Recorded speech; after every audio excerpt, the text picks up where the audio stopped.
The notification sound chimed like church bells as Grace's phone exploded with likes. She smiled at her reflection in the floor-length mirror of her Banana Island mansion, adjusting the Hermes Birkin bag. Orange, crocodile skin, 4 million naira, on her shoulder. The morning sun poured through floor-to-ceiling windows, catching the 24-karat gold choker around her neck and sending sparkles across her mahogany skin. Skin that had been perfected by the best surgeons in Dubai. Skin that glowed like money itself. Hashtag living my best life, hashtag blessed and favored, hashtag God is good. She typed beneath the photo of herself in a yellow Versace dress that cost more than most Lagos families earned in a year. Her BBL curved perfectly in the designer fabric, the kind of shape that made other women whisper in envy and men lose their minds. 1 million followers. 50,000 likes in 10 minutes. 60,000. 70. Grace Okafor the baddest. The comments flooded in like praise songs. Body goals. God when. Teach us your ways, sis. I'm claiming this lifestyle in Jesus' name. You're living the life we all deserve. If only they knew the truth. If only they knew what she'd paid. Grace's smile faltered for just a moment, a crack in the perfect mask, as she caught sight of the small tribal scars on her left wrist. 3 thin lines, barely visible, carefully concealed with foundation and stacked gold bangles from Tiffany's. Her hand trembled slightly as she adjusted the jewelry, making sure the scars stayed hidden. Always hidden. 3 years. It had been 3 years since that night. 3 years since she and Chitty had walked into hell with their eyes wide open and their hands clasped together. A sharp pain suddenly twisted in her lower abdomen. Grace gasped, gripping the edge of her marble vanity. The pain came more frequently now, like something inside her was rotting, dying, crying out. The doctors in their fancy Ikoyi clinics could never find anything wrong. They'd smile with their bleached teeth and say, "Mrs. Okafor, you're perfectly healthy. Perhaps it's stress." But Grace knew. Oh, she knew. The pain passed, leaving her breathless. She straightened, reapplied her MAC lipstick, ruby woo, the color of fresh blood, and took another photo. Mail. Flesh. Post. Asterisk. Good morning, kings and queens. Remember, you're a child of God. Your blessings are loading. The irony tasted like ash in her mouth. 3 years earlier, the Danfo bus rattled through Lagos streets as darkness fell, each pothole threatening to tear the rusted vehicle apart. Grace sat pressed against Chitty, their thighs touching on the cracked vinyl seat. Her Primark dress, the nicest thing she owned, bought on sale for 2,500 naira, was already soaked with sweat. The conductor hung from the door, screaming destinations into the humid night. Oshidi. Mushin. Ajagunal. Ajagunal, Chitty said quietly, pressing 20 naira into the conductor's palm. Grace's stomach clenched. Ajagunal. The slum of slums. Where even poverty had poverty. Where people whispered about things that happened in the dark. Things that couldn't be explained by daylight logic. Are you sure about this? Grace whispered, her lips barely moving. Around them, other passengers dozed or stared blankly out windows. No one paid attention to the young couple in the back, holding hands like people about to jump off a bridge. Grace, we're drowning. Chitty's voice cracked. He was 28 but looked older. Stress had carved lines around his mouth. The bank is going to seize the buses. All 5 of them. My father's legacy gone. And your landlord. That man will throw your things into the street next week. You know he will. She did know. Mr. Balogun had made it clear. Pay up or pack up. And she had nothing. Her sales job at ShopRite paid 35,000 naira a month. After transport, food and rent she had nothing. She was nothing. They were nothing. We're going to die poor, Chitty continued, his hand crushing hers. We'll be those people everyone pities. Those people who tried their best, but ended up in one-room apartments with crying children we can't feed. Is that what you want? No. The word came out fierce. Grace had grown up in that poverty. She'd watched her mother sell akara by the roadside until her fingers were permanently scarred from hot oil. She'd worn the same school uniform for 3 years until it was more patch than fabric. She'd felt the shame of being the girl whose lunch money was always lost, who couldn't afford the class trip, who had nothing while others had everything. Never again. My friend's cousin knows someone, Chitty had told her 3 weeks ago. Someone who can help, guarantee success. But there's always a price. And now here they were, stepping off the Danfo into streets that smelled of decay and desperation. Gutters overflowed with black water. Generators roared from every compound, creating a symphony of mechanical violence. Children played in the dirt with homemade toys. A dead rat lay in the middle of the path, bloated and rotting. This way. Chitty pulled her down an alley so narrow their shoulders brushed the crumbling walls. The deeper they went, the quieter it became. The generator noise faded. Even the usual Lagos cacophony, the shouting, the music, the madness, seemed to die away, as if sound itself was afraid to follow them. Grace's sandals, fake leather from Yoba Market, squelched through something wet and foul-smelling. She didn't look down.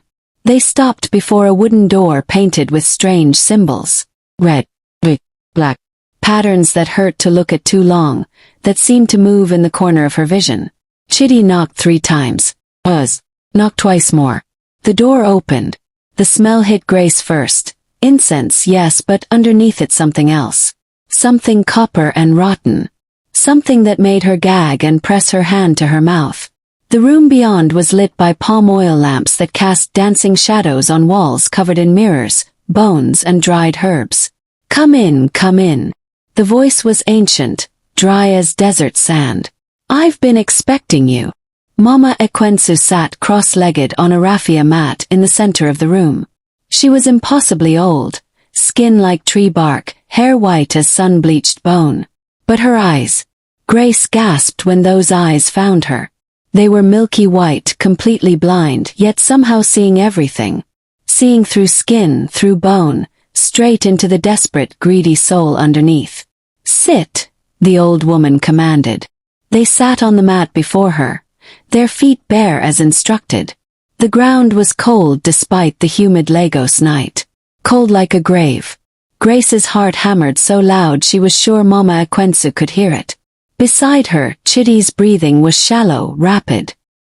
His hand found hers again and squeezed so tight it hurt. Cowrie shells and finger bones littered the mat between them and the old woman. In the corner, a black clay pot bubbled over a small fire, its contents thick and dark.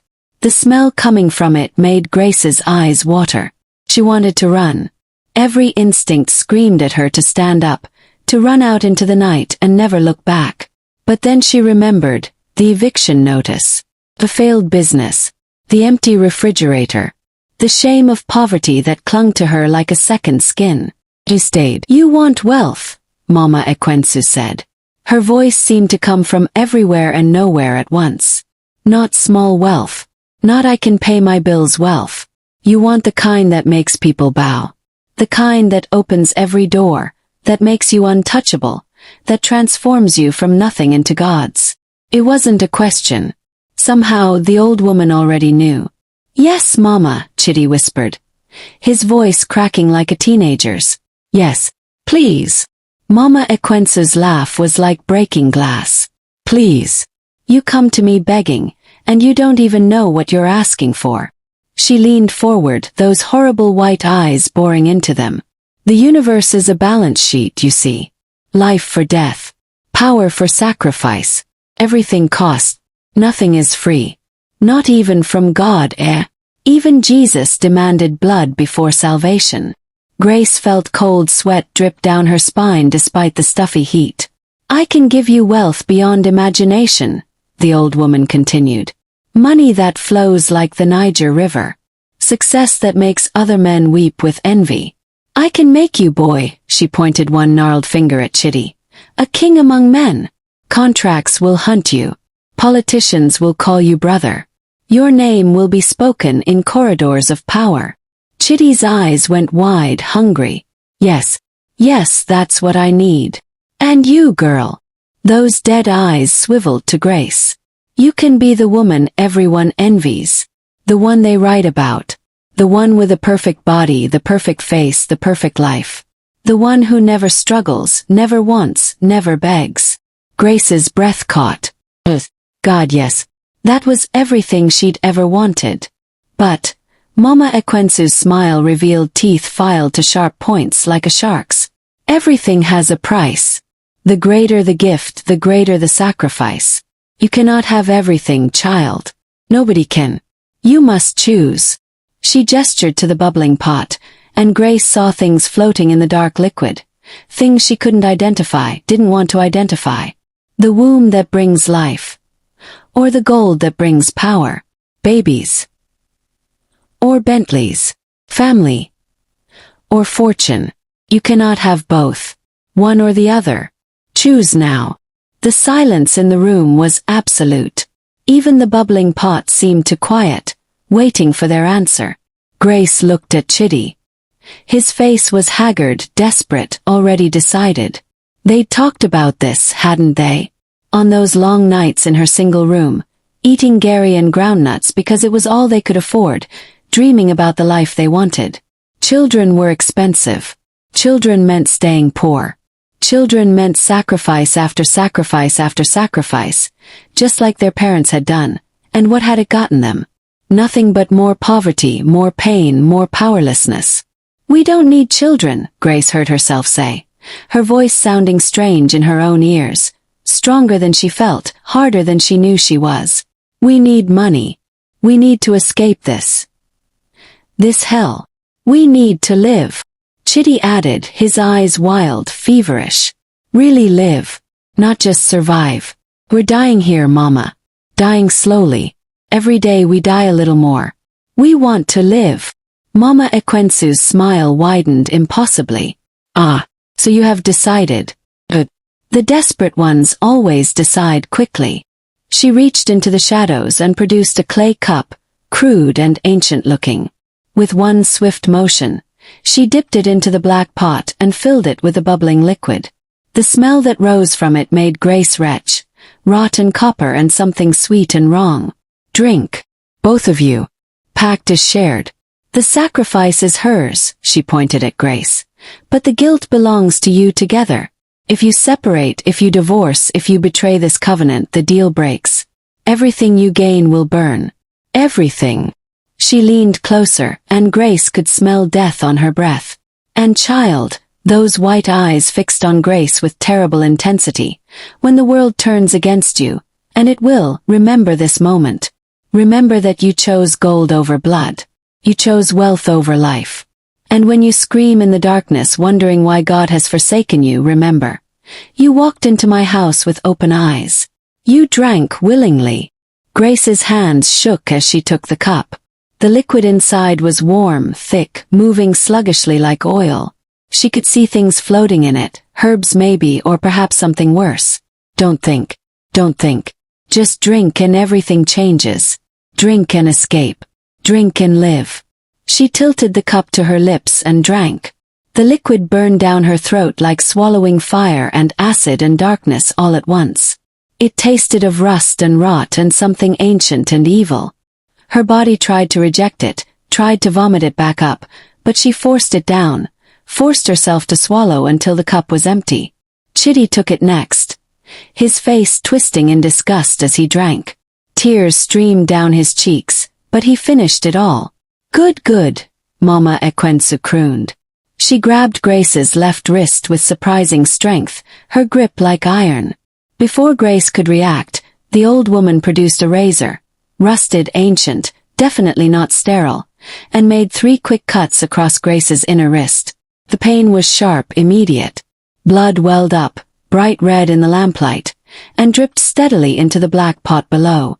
Rip, rip, rip. Like a countdown to something terrible. Your blood seals it, Mama Ekwensu chanted, her voice rising and falling in a rhythm that made Grace's head spin. Your womb is mine now. Me. Tomb where life should grow. You will never carry a child. Never feel one move inside you. Never give birth. Never nurse a baby at your breast. That door is closed forever. Sealed. Paid for. The room seemed to spin. Grace felt something inside her, deep in her belly, twist and die. It was like feeling a part of her soul being ripped away. She gasped, tears streaming down her face, as an unbearable coldness spread through her lower body. But in exchange, the old woman continued, her voice now gleeful, wealth will flow to you like water. Money will hunt you. Success will stalk you. For 3 years, maybe 4, maybe 5, however long my generosity lasts, you will have everything you ever wanted. Gold, glory, power. People will worship you. She released Grace's wrist and sat back satisfied. Go now. Go and prosper. Go and shine. Go and become gods among insects. Then her voice dropped to a whisper that somehow filled the entire room. And when the debt comes due, when the gold turns to ash and the world sees what you truly are, remember that you begged for this. You chose this. You drank willingly from my cup. Her laughter followed them as they stumbled out into the night, Grace clutching her bleeding wrist, Chitty supporting her weight. The door slammed shut behind them with a sound like a coffin closing. They didn't speak on the Danfo ride home. They didn't speak as they climbed the stairs to Grace's single room. They didn't speak as they lay in the darkness, holding each other, waiting. Waiting for their new life to begin. Waiting for the price to come due. Present day. Grace. Grace Okafor. Are you deaf? Mama Okafor's voice shattered Grace's thoughts like breaking glass. She blinked, finding herself still standing in her walk-in closet, surrounded by more wealth than she'd ever imagined possible. Louboutins lined up like soldiers. Gucci bags on custom shelves. Dresses that cost hundreds of thousands of naira hanging like captured rainbows. But in that moment, staring at her reflection in the full-length mirror, Grace saw something else. Something underneath the makeup and gold and perfection.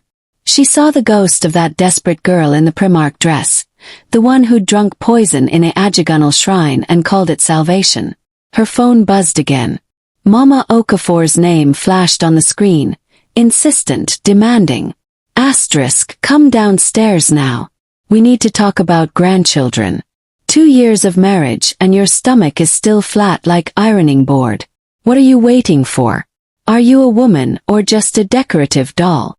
Asterisk. The gold choker around Grace's neck suddenly felt too tight. Like a noose slowly tightening. She touched her flat stomach. The one that had cost Chitty 2 million naira to sculpt in Dubai. The one that looked perfect in every Instagram photo, and felt nothing. Not even a whisper of possibility.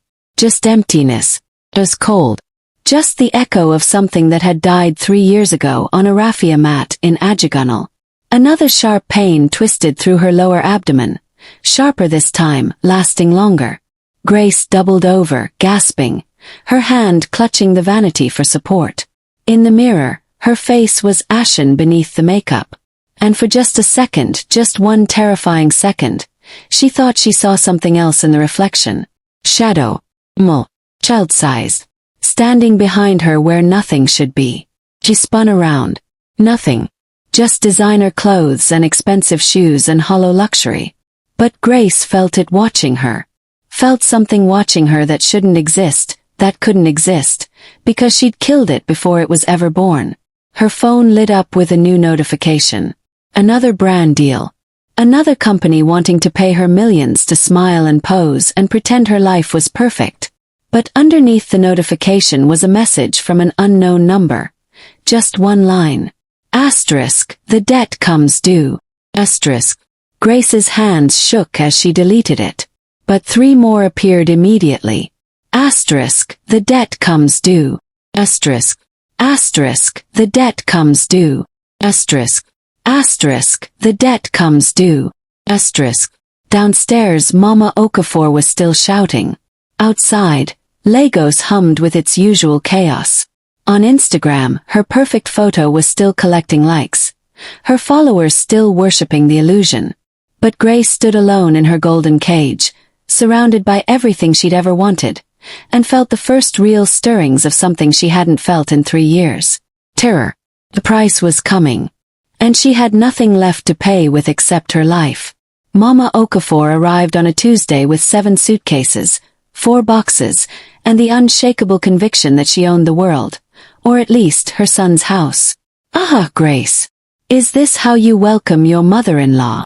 The older woman swept through the marble foyer like a conquering general, her wrapper and blouse ensemble screaming, "I'm here to stay." Behind her, two houseboys struggled with her luggage while Mama Okafor's sharp eyes catalogued every expensive item in sight. "Chidi! Chidi, my son. Come and greet your mother properly."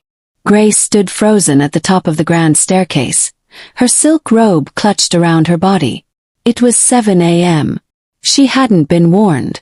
Chidi hadn't said a word about his mother moving in. "Mama, welcome." Oh. Chidi appeared from his study. Not their bedroom, Grace noted bitterly.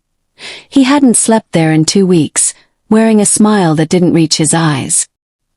He embraced his mother, and Grace saw the way his jaw was clenched, the tension in his shoulders. He didn't want her here either. But what choice did he have? "My son, look at you. Looking thin. Is this girl not feeding you well?" Mama Okafor pulled back, cupping Chidi's face in her hands. Then her eyes slid upward to Grace, and the warmth evaporated like water on hot asphalt. "Grace. Still looking like a Lagos big girl, I see. All this gold and yet." She let the sentence hang, poisonous and unfinished. Grace descended the stairs slowly, each step measured, her face carefully arranged into a respectful smile. "Good morning, Mama. Welcome to our home. If we'd known you were coming, we would have prepared." "Prepared what? Am I not family? Do I need permission to visit my own son?" Mama Okafor's voice rose, sharp enough to cut glass. "Or maybe you're afraid I'll discover the secrets you're hiding in this big house, eh?" The words landed like a slap. Grace's smile faltered. "Mama, let me show you to your room," Chidi interjected quickly, but his mother wasn't finished. "Room. Just one room.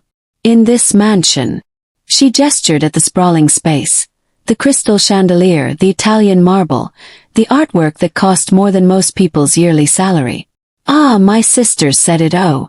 They said, "Sister Okafor, that girl has trapped your son with jazz and now she's living like a queen while you suffer in the village." But I said no, not my Chidi. Not my son who I suffered to raise after his father died. My son who promised to take care of me in my old age. Tears gathered in her eyes. Theatrical, practiced tears that Grace had seen before at family gatherings. "Not just one room, Mama," Chidi said wearily. "The entire east wing. 3 bedrooms, private sitting room, balcony overlooking the pool." Grace and I discussed it. Grace most certainly had not discussed it, but she kept her mouth shut. What could she say? This was Chidi's house, bought with Chidi's blood money. Money they'd both paid for, but only his name on the deed. Only his power. She was just the beautiful accessory, the Instagram wife, the barren woman who couldn't even fulfill her most basic wifely duty. Well then, Mama Okafor's tears disappeared as quickly as they'd come. "Show me." And Grace, those cold eyes fixed on her again. "Make sure the kitchen prepares pounded yam and egusi soup for lunch. Fresh fish, not frozen. My son needs proper food. Not all these oyabo dishes you've been feeding him." Grace nodded, swallowing the retort that burned on her tongue. "Yes, Mama." As Chidi led his mother away, Grace heard the older woman's voice echoing through the halls. 2 years of marriage, Chidi. 2 years. Your mates are carrying their 2nd and 3rd children. What is the problem? Is it you or her? Chidi's reply was too quiet to hear, but Grace felt the words in her bones anyway. It was her. Always her. Forever her. That night, Grace woke screaming. The nightmare was always the same now. She was back in Mama Ekwensu's shrine, but this time she was pregnant, hugely, impossibly pregnant. Her belly swelled like it was filled with snakes, writhing and moving under her skin. And when she looked down, she saw hands, tiny infant hands, pressing against her flesh from the inside, trying to claw their way out. But they couldn't, 'cause there was no way out. No womb to carry them.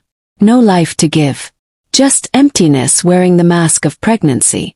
In the dream, Mama Equensa laughed and laughed while Grace screamed and tore at her own stomach, trying to free the babies that would never be born, that could never exist, that she'd murdered before they even had souls. Grace! Grace! A hand shook her shoulder roughly. She jerked awake, gasping, her silk nightgown soaked with sweat.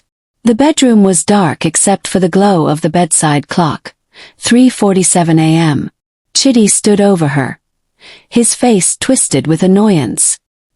He'd obviously been sleeping in the guest room again. His hair was mussed, his eyes bleary. "You're screaming again," he said flatly. "You woke up the whole house." Mama heard. "She's already talking about calling a pastor to come and deliver you." "I'm sorry, I don't want to hear it." He ran a hand over his face. "Just keep it down. Take sleeping pills. I don't care. But stop making noise." He turned to leave. "Chitty." Her voice cracked. "Please. Can you stay? Just for tonight." He paused in the doorway, his back to her. For a moment, just a moment, Grace thought she saw his shoulders soften. Thought she saw a flicker of the man who'd held her hand in that Danfo bus 3 years ago. The man who'd promised they'd face everything together. "I can't," he said finally, and his voice was cold as Legos harmattan. "I have an early meeting." He closed the door behind him, and Grace was alone again in the darkness, in the bed they used to share, in the life that was slowly suffocating her. Mama Okafor's campaign began in earnest the next morning. "Grace, come here." The older woman sat in the living room like a queen on a throne. Her wrapper adjusted importantly around her waist. "Sit down. We need to have a woman-to-woman talk." Grace had been trying to slip out for her morning Pilates class, one of the few escapes she still had, but she couldn't refuse. She sat on the edge of the white leather sofa, back straight, hands folded in her lap like a schoolgirl before the headmistress. 2 years. Mama Okafor began without preamble. 2 years of marriage and your stomach is still as flat as when my son met you. Why? Mama, these things take time. Time. The woman's laugh was harsh. My dear, when I married Chitty's father, I was pregnant within 3 months. 3 months. All my friends the same. 6 months maximum. But you? 2 years of my son putting his seed in you and nothing. Nothing. Grace's face burned. We've been trying. Have you? Mama Okafor leaned forward, her eyes narrowing. Or are you doing something? Taking pills maybe. Using protection. I know you modern girls. Always wanting to enjoy yourselves. Always putting your bodies and your pleasure before your duties. That's not. Or maybe. The woman's voice dropped to a dangerous whisper. Maybe you did something before you married my son. An abortion. 2 abortions. 3. And now your womb is damaged, useless, like a field that's been salted. Each word was a knife, carefully placed, precisely twisted. I've never had an abortion, Grace said through clenched teeth.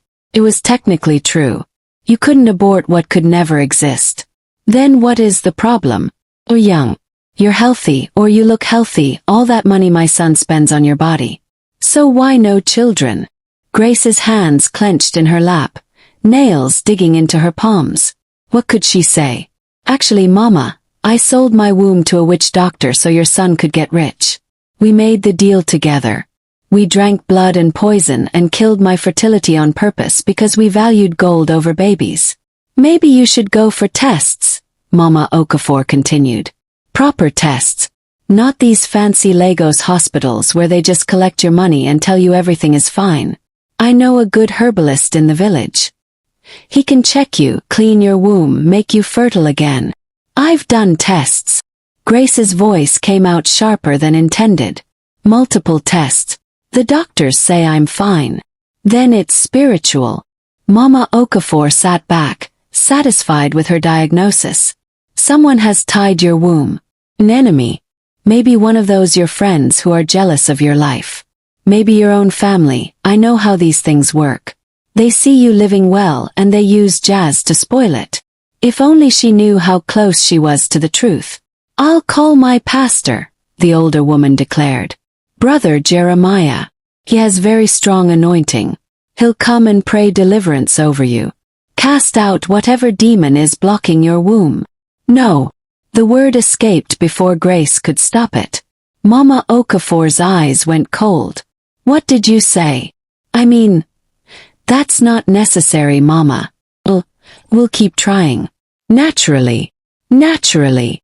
The woman stood abruptly, gathering her wrapper around her with theatrical offense. You see, Chitty. You see this disrespect. This is what I'm talking about. This girl doesn't respect me. She doesn't respect our family. She only cares about her Instagram and her designer bags and her fake body. Chitty appeared from nowhere, had he been listening, and placed a placating hand on his mother's shoulder. Mama, calm down. Nobody is disrespecting you.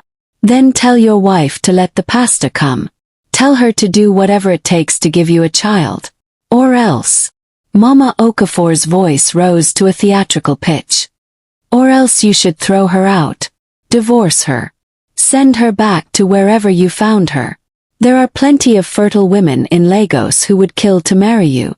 Women who understand their duty. Women who can actually give you children. The threat hung in the air like smoke. Grace watched Chitty's face, waiting for him to defend her, to tell his mother that marriage was more than children, that love mattered, that they were in this together. But Chitty's expression was unreadable. He looked at Grace, really looked at her, and for a moment she saw something flicker in his eyes. Fear. They both knew what would happen if he divorced her. If the deal broke, everything burns. Grace is my wife, Chitty said finally. His voice carefully neutral. She's not going anywhere. But there was no warmth in the words. No love. Just necessity. Like she was a business obligation he couldn't liquidate. Mama Okafor huffed. Fine. Fine. Keep your barren wife. But don't blame me when people start talking. When your friends have children and grandchildren, and you have nothing but a pretty doll who can't even do the one thing women are made for. She stormed off toward her wing of the house, leaving Grace and Chitty alone in the cavernous living room. Thank you, Grace whispered. For not. Don't thank me, Chitty cut her off. His voice was ice. You're not here because I want you here. You're here because I have no choice. You have no choice. Remember that. He walked away, leaving Grace standing alone surrounded by millions of naira worth of furniture, feeling like the poorest woman in Lagos. The girls started appearing 2 weeks later. The first one was Kemi, 22, light-skinned, curves that could stop traffic. She arrived on a Saturday afternoon wearing a bandage dress and heels that screamed, someone's side chick. Chitty didn't even try to hide her. Grace, this is Kemi, he said casually, as if introducing a business associate. She'll be staying for dinner. Staying for dinner. In Grace's house. At Grace's table. Kemi's smile was all teeth and venom. Nice to meet you, Ma, she purred, her eyes raking over Grace's outfit. Simple jeans and a t-shirt, no makeup, because it was Saturday and Grace had thought she'd have the day to herself. Wow, this house is beautiful. Chitty, baby, you didn't tell me it was this nice. Baby. She called him baby. Right in front of his wife. Grace felt something crack inside her chest, but she kept her face smooth, kept her smile in place. Welcome, she managed. Grace, show Kemi to the guest room, Chitty ordered. The blue one. She might need to rest before dinner. The message was clear, get lost. Make yourself scarce. This is my house and I'll do what I want. Grace led Kemi upstairs, feeling the younger woman's eyes on her the entire time. Assessing, judging, enjoying her power. So, Kemi said as they reached the guest room. You and Chitty. You guys have kids? The question was innocent enough, but the malice underneath was unmistakable. Not yet, Grace said stiffly. Oh, Kemi's smile widened. That's too bad. Chitty seems like he'd be such a good father, you know? He's so virile. She drew out the last word, making it obscene. Some women just aren't built for motherhood, I guess. Grace's hand clenched on the door handle. Is there anything else you need? No. This is perfect. Kemi stepped into the room, then turned back, her eyes glittering with triumph. Oh, but Grace, you might want to put on something nicer for dinner. You know, make an effort. For your husband. Grace closed the door before she said something she'd regret. Before she scratched out those pretty eyes. Before she screamed that this was her house, bought with her womb, paid for with her sacrifice. But it wasn't, was it?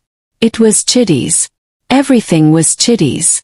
Grace was just the barren wife who couldn't be thrown out. At dinner, Grace watched Chitty touch Kemi's hand. Watched him laugh at her jokes. Watched him lean in close when she whispered something in his ear. Watched him look at her the way he used to look at Grace 3 years ago. Mama Okafor sat at the table too, watching everything with satisfied eyes. Kemi, my dear, you must try the egusi soup. Grace's cook made it. Not as good as mine, of course, but passable. It's delicious, Ma, Kemi gushed. Everything is so beautiful here. You've raised such an amazing son. Thank you, my dear. Some women know how to appreciate a good man. The pointed look at Grace was impossible to miss. Grace pushed food around her plate, unable to eat. Under the table, her phone buzzed. Instagram notifications. Her followers didn't know she was currently watching her husband flirt with another woman in her own dining room. They didn't know she was dying inside while smiling outside. She excused herself to the bathroom and locked the door. Turned on her ring light. Applied lipstick. Took a selfie in the marble bathroom with its gold fixtures. Saturday vibes. So blessed and grateful. Hashtag married life, hashtag blessed wife, hashtag living my best life. Posted. 50,000 likes in minutes. You're so lucky, someone commented. I want your life. Grace looked at her reflection in the mirror. Perfect makeup, perfect hair, perfect everything. And saw the ghost of the girl who'd drunk poison thinking it was salvation. When she returned to the dining room, Kemi was sitting in her chair, her seat, at the head of the table opposite Chitty, in the position that belonged to the wife of the house. Oh, sorry, Kemi said, not moving. Is this your seat? Chitty said I could sit here. Grace looked at Chitty. He was studying his wine glass, deliberately not meeting her eyes. It's fine, Grace heard herself say. I'll sit over there. She moved to a side chair, a guest position in her own home, and finished dinner in silence while Kemi laughed and charmed and touched Chitty's arm and basically auditioned for the role of wife. When Kemi finally left at midnight, Chitty walked her out, was gone for 20 minutes, came back with lipstick on his collar. Grace was already in bed, curled up in the darkness, trying not to cry. The nightmares were waiting for her. They always were now. Kemi became a regular fixture. Then came Blessing. Then Chioma. Then others whose names Grace stopped bothering to learn. They paraded through her house in their tight dresses and loud makeup, giggling and touching Chitty, eyeing Grace like a competitor they'd already beaten. Where's the wife? She heard one of them ask Chitty in the hallway, her voice carrying easily. Upstairs. Don't worry about her. Is she okay with this? Chitty's laugh was cruel. She doesn't have a choice. And he was right. What could Grace do? Throw them out. It wasn't her house. Confront Chitty. He'd just remind her of the deal, of what would happen if she left. Divorce him. Everything would burn, his wealth, her lifestyle, possibly their lives. She was trapped. A bird in a golden cage with the door wide open but unable to fly because flying meant death. The girls grew bolder. Ah, Grace, good morning. One of them, Blessing, she thought, said sweetly while eating breakfast in Grace's kitchen, wearing what was clearly one of Chitty's shirts and nothing else. I hope we didn't keep you awake last night. You know how it is when... She trailed off, smiling wickedly. Grace poured herself coffee with shaking hands. Said nothing. What could she say? I mean, Chitty is just so... energetic. I'm sure you remember. Blessing stretched languidly like a cat. Or maybe you don't anymore. How long has it been since he... Blessing come back to bed? Chitty appeared in the doorway, saw Grace, didn't even flinch. Oh, Grace. Good morning. Good morning. As if this was normal. as if his near-naked girlfriend wasn't sitting at their breakfast table. "I'm going to the gym," Grace said, her voice surprisingly steady. "Okay. We'll probably be gone by the time you get back." Chitty turned to Blessing, his hand sliding around her waist. "Come on." They walked past Grace, and Blessing's whisper was clearly meant to be heard. "Is she always so cold? No wonder you need me to warm you up." Their laughter followed Grace out the door. At night, Grace took pills to sleep. During the day, she smiled for the cameras. Marriage is a beautiful thing.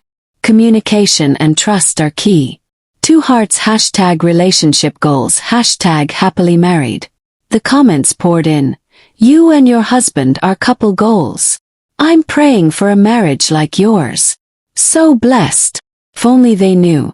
If only they could see her at 2 a.m., crying in the bathtub while Chitty fucked another woman in the guest bedroom. If only they could see Mama Okafor's satisfied smile every time a new girl appeared, as if each one was proof of Grace's inadequacy. If only they could see the way Grace's hands shook now, the way she jumped at sudden noises, the way she saw shadows that shouldn't exist. Small shadows, baby-sized shadows, in every corner. The nightmares grew worse. Now she dreamed of babies crying, always crying, their voices echoing through the mansion's halls. She'd wake up and still hear them, faint and distant, like they were trapped somewhere in the walls. "You're losing your mind," she told her reflection one morning. Her face looked haggard despite the expensive creams and treatments. "You sold your soul and you're surprised it's being collected." Her reflection didn't answer. But behind her in the mirror, she swore she saw something move. Something small. Something that shouldn't be there. She spun around. Nothing. Just her empty bedroom. Empty like her womb. Empty like her life. Empty like her future. Her phone buzzed. Another message from unknown. "The debt grows. Price rises. Soon, very soon. Delete. Delete. Delete." But they kept coming. Downstairs she heard laughter. Female laughter. Another girl. Another replacement. Another reminder that Grace Okafor, Instagram influencer, Lagos big girl, woman with 1 million followers, was nothing but a barren ghost haunting her own life. She took another selfie. Applied another filter. Posted another lie. And the world believed it. They always did. The music was too loud. Chitty knew it, but he didn't care. Let Grace hear. Let her know he wasn't trapped like she was. Even though he was. Even though they both were. "Baby, slow down," Kemi laughed, prying the Hennessy bottle from his hand. She wore just his shirt, the hem barely covering her thighs. "You've had like half a bottle already. It's my house. My money. My alcohol." He grabbed it back and drank. "Okay, Mr. Big Man." Kemi's hand slid up his thigh. "But you know what I've been wondering. Why don't you just divorce her?" Chitty's eyes snapped open. "What?" Kemi straddled his lap. "Grace, why don't you divorce her and marry someone who can actually give you what you need?" She rolled her hips against him.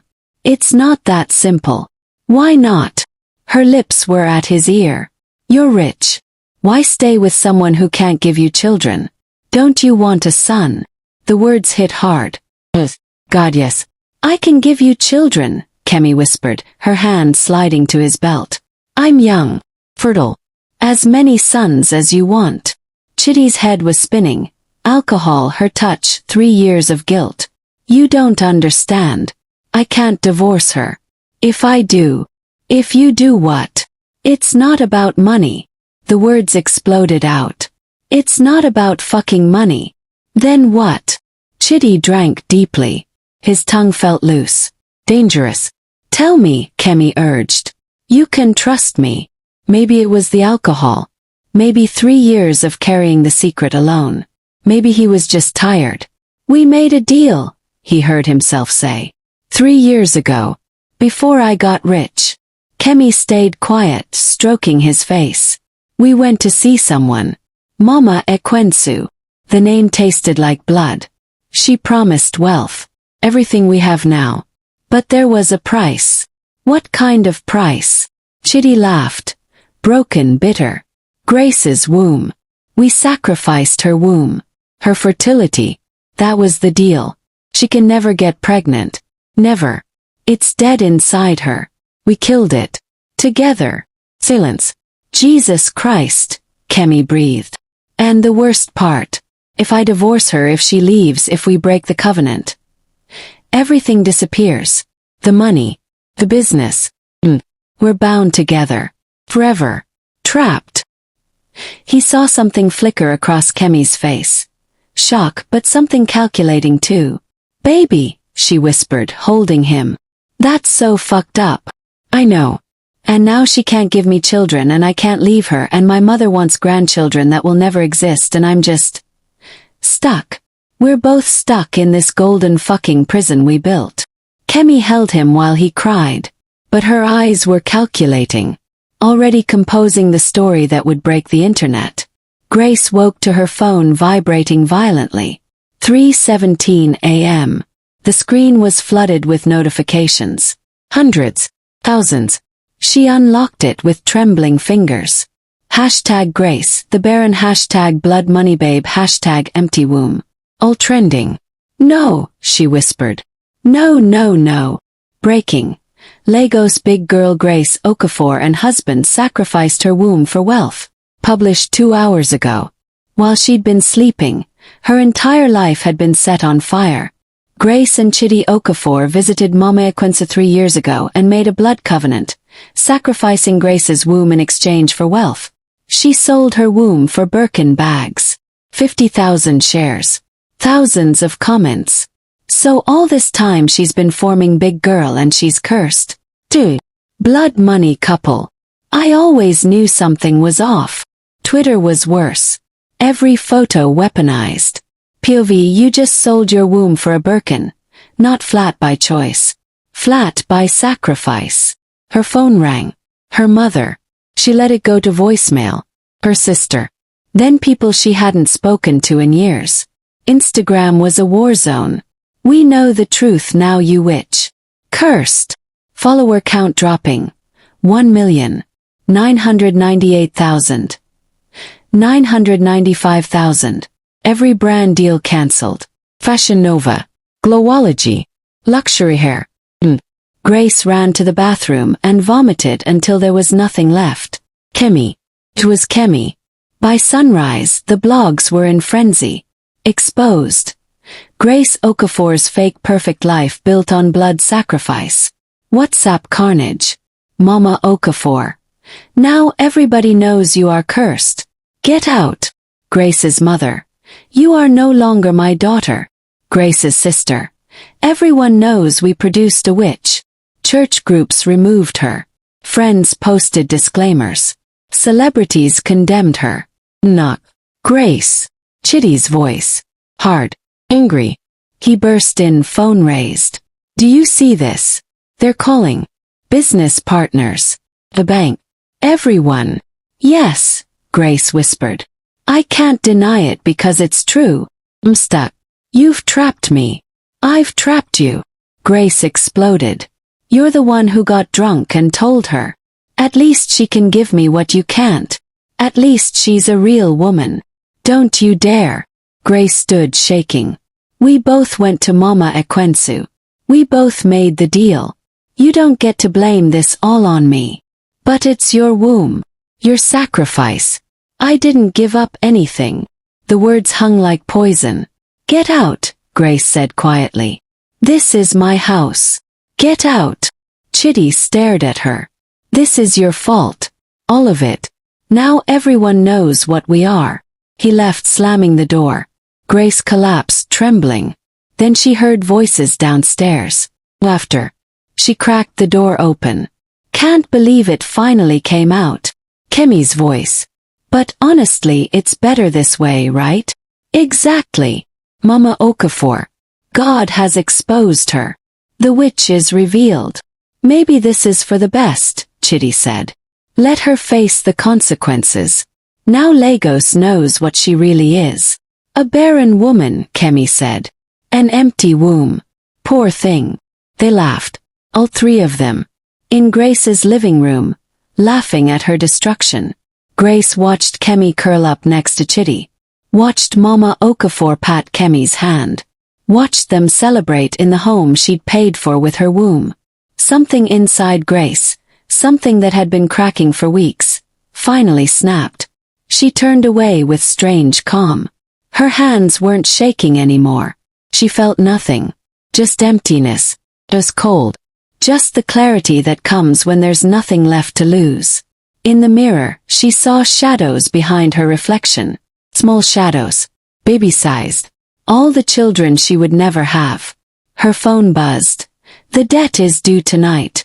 One way or another, everyone pays. This time Grace didn't delete it. If she was going to burn, she wouldn't burn alone. Grace waited in the darkness. 11:47 p.m. Downstairs she could still hear them. Kemi's giggle. Mama Okafor's pronouncements.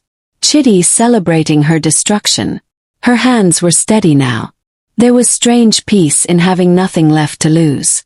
She dressed in the simple white dress from 3 years ago.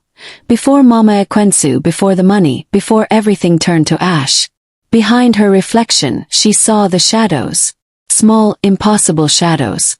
Baby-sized shapes that shouldn't exist. "I'm sorry," she whispered. Grace typed her last Instagram post. "Living my best life." She hit post and turned off her phone. Midnight passed. The house grew quiet. Mama Okafor's door closed at 12:15 a.m. Chitty and Kemi stumbled to the guest room at 12:30, drunk and giggling. Everyone was where they needed to be. At 1:15 a.m., Grace moved through the halls like a ghost. She went to the garage storage room and found 5 red jerrycans filled with petrol. The generator man had refilled them yesterday. Mama Ekwensu's timing, she thought. She carried the first can to the living room where they'd laughed, unscrewed the cap and began to pour. The petrol splashed across the sofas, soaked the rug, pooled around the chandelier. All that blood money, about to burn. She moved systematically. Dining room, kitchen, hallway, every space where they'd mocked her. Second jerrycan. The stairs.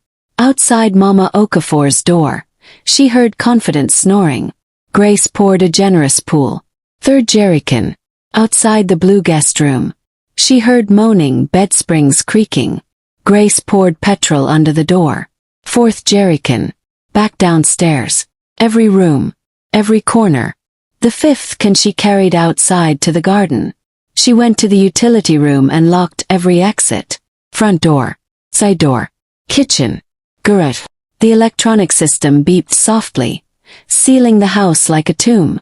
Grace stood in the garden looking up at the mansion, all lit up, glowing. So beautiful. So hollow. If I burn, we all burn. She poured a trail from the back door deep into the garden. 20 meters. 30. 40. She reached into her pocket for the matchbox. She was so tired. Tired of pretending. Tired of being hated. Tired of being nothing but a hashtag. Hashtag Grace the Baron. Hashtag Blood Money Babe. She struck the match. "The debt is paid," she whispered, and dropped it. The petrol ignited with a gasp. The flame raced toward the house, impossibly fast. Grace stood and watched as the fire exploded inward. The ground floor became hell on earth. Windows shattered. Clack, clack, clack. The screaming started. Fire! Oh God, fire! Mama Okafor terrified. The doors won't open. Chitty raw with fear. Kemi. This way. It's locked. They're all locked. Kemi screaming. The fire spread impossibly fast. Furniture became kindling. Curtains became torches. 3 years of wealth burning in minutes. Grace. The doors. Unlock the doors. But Grace wouldn't unlock them. She stood bathed in firelight, her gold jewelry glinting. A window exploded. Mama Okafor appeared, nightgown smoking, face streaked with terror. Grace. You cursed witch. The flames surged. Mama Okafor's nightgown caught fire. She became a living torch, staggering backward, screaming until she wasn't. Lights came on in neighboring compounds. Car alarms blared. Sirens wailed. Another window shattered. Chitty appeared with Kemi, both blackened with soot. Their eyes met across the inferno. Husband and wife. Partners in damnation. Why? Chitty screamed. Grace didn't answer. He knew why. Chitty tried to jump, but the flames were too intense. Kemi slipped from his grasp and fell back, her scream cutting off. The ceiling collapsed, swallowing Chitty into the fire.